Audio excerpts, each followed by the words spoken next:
Friends, ಈಗ ಕ್ಲಾಸ್ನ ನಾನು ಕಂಟಿನ್ಯೂ ಮಾಡ್ತಾ ಇದ್ದೀನಿ. ಬ್ಯಾಂಕ್ ಅಕೌಂಟ್ ಓಪನ್ ಮಾಡಿದ್ರಲ್ವ, 80,000 ತೊಗೊಂಡು ಅಮೌಂಟ್ನ ಅವರು ಬ್ಯಾಂಕಿಗೆ ಡೆಪಾಸಿಟ್ ಮಾಡಿದರು ಟು ಕ್ಯಾಶ್ ಅಕೌಂಟಿಗೆ ಬರುತ್ತೆ ಅದು. ಓಕೆ, ಅವರು ಬ್ಯಾಂಕ್ ಅಕೌಂಟ್ನ ಓಪನ್ ಮಾಡಿದ್ದಾರೆ ವಿತ್ ಕ್ಯಾಶ್ 80,000. ಸೊ ಅದು ಅವರಿಗೆ ಡೆಬಿಟ್ ಆಗುತ್ತೆ, ಬ್ಯಾಂಕಿಗೆ ಅದು ಕ್ರೆಡಿಟ್ ಆಗುತ್ತೆ.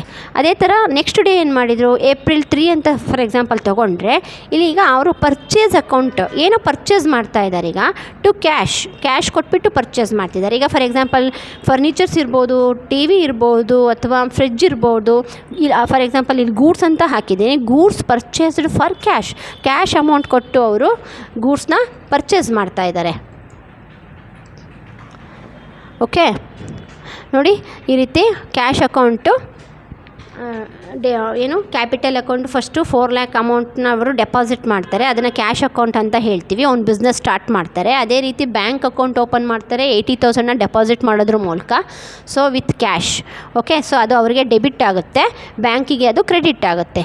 ಅದೇ ಥರ ಪರ್ಚೇಸ್ ಅಕೌಂಟು ಇಲ್ಲಿ ನೋಡಿ, ಅದು ಫರ್ನಿಚರ್ಸ್ನ ಪರ್ಚೇಸ್ ಮಾಡೋದಿರ್ಬೋದು, ಅಥವಾ ಗೂಡ್ಸ್ ಪರ್ಚೇಸ್ ಅಂತ ಹಾಕಿದ್ದೀನಿ ಇಲ್ಲಿ, ಅಥವಾ ಏನೇ ಯಾವುದು ಫ್ರಿಡ್ಜು, ವಾಷಿಂಗ್ ಮಿಷಿನ್ ಯಾವುದೇ ಆದರೂ ಆಗಿರ್ಬೋದು, ಅವರು ಪರ್ಚೇಸ್ ಮಾಡ್ತಾರೆ ವಿತ್ ಕ್ಯಾಶ್. ಎಷ್ಟು? 1 lakh. ಸೊ ಅದು ಅವರಿಗೆ ಡೆಬಿಟ್ ಆಗುತ್ತೆ, ಮೈನಸ್ ಆಗುತ್ತೆ. ಸೊ ಎಲ್ಲಿ ಶಾಪ್ಗೆ ಅದು ಕ್ರೆಡಿಟ್ ಆಗುತ್ತೆ. 1 lakh ಅಮೌಂಟ್ ಕ್ಯಾಶ್ ಕೊಟ್ಬಿಟ್ಟು ಅವರು ಫರ್ನಿಚರ್ಸ್ನ ಪರ್ಚೇಸ್ ಮಾಡ್ತಾ ಇದ್ದಾರೆ. ಇದು ಅವರಿಗೆ ಕ್ರೆಡಿಟ್ ಆಗುತ್ತೆ, ಇವರಿಗೆ ಡೆಬಿಟ್ ಆಗುತ್ತೆ. ನೋಡಿ, ಅದನ್ನೇ ನಾವಿಲ್ಲಿ ಮೆನ್ಷನ್ ಮಾಡಿದ್ದೀವಿ. ಏಪ್ರಿಲ್ 1 ಡೆಬಿಟ್ ಆಗುತ್ತೆ, ಕ್ಯಾಶ್ ಕೊಡ್ತಾರೆ, ಸೊ ಅವ್ರಿಗೆ ಡೆಬಿಟ್ ಆಗುತ್ತೆ. ಇದು ಅಲ್ಲಿ ಶಾಪ್ನವ್ರಿಗೆ ಅದು ಕ್ರೆಡಿಟ್ ಆಗುತ್ತೆ. ಬಟ್ ಅಮೌಂಟ್ ಇವ್ರದ್ದು ಕ್ಯಾಪಿಟಲ್ ಅಕೌಂಟ್ ಅಂತ ಕೂಡ ಕರಿತೀವಿ. ನೆಕ್ಸ್ಟ್ ಇಲ್ಲಿ ಅದೇ ಥರ ಡೆಬಿಟ್ ಆಗುತ್ತೆ. ಎಲ್ಲಿ? ಬ್ಯಾಂಕಿಗೆ. ಇವರು ಬ್ಯಾಂಕಿಗೆ ಕೊಡ್ತಾರೆ, ಸೊ ಅದನ್ನು ಡೆಬಿಟ್ ಅಂತ ಕರಿತೀವಿ. ಸೊ ಕ್ರೆಡಿಟ್ ಕ್ಯಾಶ್ ಕೊಡ್ತಾ ಇದ್ದಾರೆ, ಅದೇ ಕ್ರೆಡಿಟ್ ಆಗುತ್ತೆ ಬ್ಯಾಂಕಿಗೆ.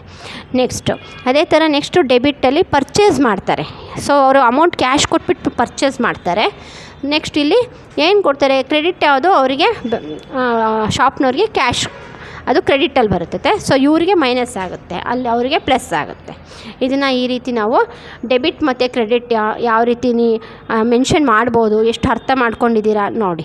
ಅದೇ ತುಂಬ ಈಸಿ, ತುಂಬ ಸಿಂಪಲ್ಲಾಗಿದೆ, ತುಂಬ ನೀಟಾಗಿ ಅರ್ಥ ಆಗುತ್ತೆ. ಕ್ರೆಡಿಟ್ ಯಾವುದ್ರಲ್ಲಿ ಬರ್ತತೆ, ಅಂಡರ್ ಡೆಬಿಟ್ ಯಾವುದ್ರಲ್ಲಿ ಬರ್ತತೆ, ಯಾವುದು ಡೆಬಿಟ್ಟು ಯಾವುದು ಕ್ರೆಡಿಟ್ ಅಂತ ಈಸಿಯಾಗಿ ನೀವು ಐಡೆಂಟಿಫೈ ಮಾಡ್ಬೋದು. ಓಕೆನಾ?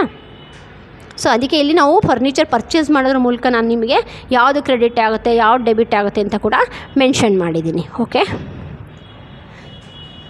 ಓಕೆ, ಅದೇ ಥರ ನಾವು ಲಾಸ್ಟ್ ಕ್ಲಾಸಸ್ಸೆಲ್ಲ ನೆನಪು ಮಾಡ್ಕೊಳ್ತಾ ಇದ್ದೀರಾ. Real account, nominal account, single entry system, double entry system, personal account. ನೋಡಿ, ಇದೆಲ್ಲ ಕ್ಲಾಸಸ್ಸೆಲ್ಲ ರಿವೈಸ್ ಮಾಡ್ಕೊಳ್ಳಿ, ಇಲ್ಲಾಂದರೆ ಮರ್ತೋಗುತ್ತೆ. ಸೊ ಇಲ್ಲಿ 500 ರೂಪೀಸು ಬಿ ಅನ್ನೋರು ಎಗೆ ಕೊಡ್ತಾರೆ. ಸೊ ಬಿಗೆ ಮೈನಸ್ ಆಗುತ್ತೆ, ಎಗೆ ಅದು ಕ್ರೆಡಿಟ್ ಆಗುತ್ತೆ, ಇವ್ರಿಗೆ ಡೆಬಿಟ್ ಆಗುತ್ತೆ. ರಿಸೀವರ್, ಗಿವರ್. ಅದೇ ಥರ ರೂಲ್ಸ ಚೆನ್ನಾಗಿ ಅರ್ಥ ಮಾಡ್ಕೊಳ್ಳಿ, ನೆನಪಲ್ಲಿ ಇಟ್ಕೊಳ್ಳಿ. ನೆಕ್ಸ್ಟ್ ನೀವು ಅದನ್ನು ಪ್ರಾಕ್ಟಿಕಲಾಗಿ ಮಾಡಲಿಕ್ಕೆ ಈಸಿ ಆಗುತ್ತೆ.